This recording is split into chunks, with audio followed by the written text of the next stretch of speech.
Have you ever wondered how exactly the IP spins? Do you always struggle with performing an ice spin correctly? Well, me too. So as you can see, the way the IP spins is very complicated, and I cannot comprehend this at all. So I'll try my best to explain ice spins using examples and show you a bunch of possible scenarios to hopefully allow you to master the ice spins. So let's get to it. Okay, so here in this scenario, we just have a simple wall kick. All you have to do is... Actually, you know what? There you go. All you have to do is simply hit your clockwise key. Just clockwise. There you go. In this case, counterclockwise will not work. Only clockwise will work. And so a good rule of thumb to know is if the overhang is on the right side, clockwise. Otherwise, if the overhang is on the left side right here, counterclockwise. I'll do the PC for you. There you go. It's a lot more complicated than this, so let's get on to some other scenarios.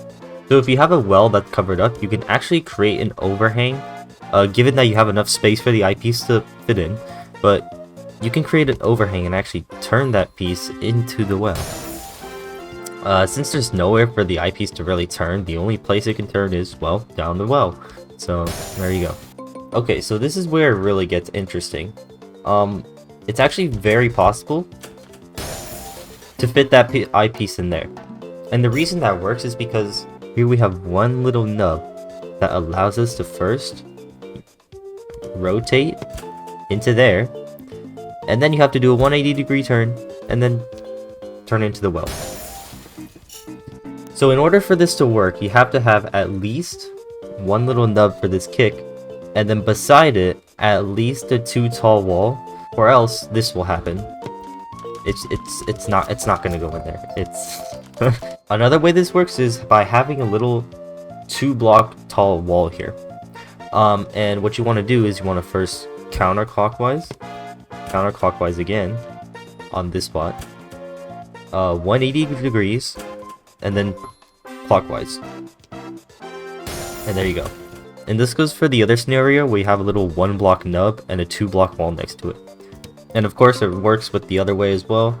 We got a little block nub right there and a 2-block wall next to it.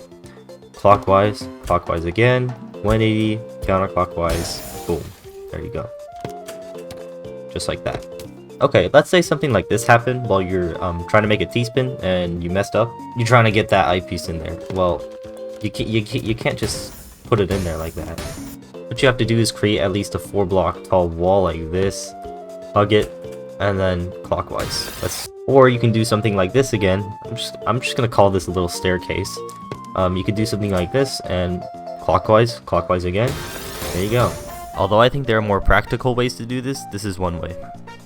But like, you know, you could also do like a S spin like that, no? But like, who cares about S and Z spins? It's all about the I spins, am I right? Oh. Anyways, one of the objectives is to clear an I spin double, and you can do that just by making a setup like that. It's pretty simple. Okay, let's say you have this monstrosity going on. What you can do is just counterclockwise first, and then clockwise. You know, pretty simple. But what if this line here was moved down here, or maybe even up here? Well, let's see how to do that. So when something like this happens, where the line is down here, what you have to do is not clockwise at all, because clockwise will not work at all. But you have to counterclockwise and counterclockwise again. All counterclockwise. Now keep in mind, because this is 4 blocks wide, there's 2 blocks here and then 1 block of missing space here. Counterclockwise will not apply if 2 blocks were missing here. For example, if we were to switch up like this, then obviously we would need to clockwise, right? Okay, well, oh no, what if this little line here is 3 blocks above the well, you know? Then you can't do anything. Unless you let gravity take place then, which you can do that. So you can just let it fall a bit and then spin it in. Quite simple. And of course, you could always do something silly like this. You know, make an overhang, turn it again, and then do a little spin there. You know, you can do a lot of silly shenanigans with eye spins and whatnot. Oh my... I didn't even mean for this to happen, but there you go. Okay, here's another scenario that actually works. I'm actually not completely sure about what conditions make it work, but if you do clockwise here and then counterclockwise, you can actually kick the eyepiece in there. And to be honest, I'm really not sure how this works. I'll just pull up the picture here. It was where I got it from. I'm not 100 IQ, so I don't know how exactly it works.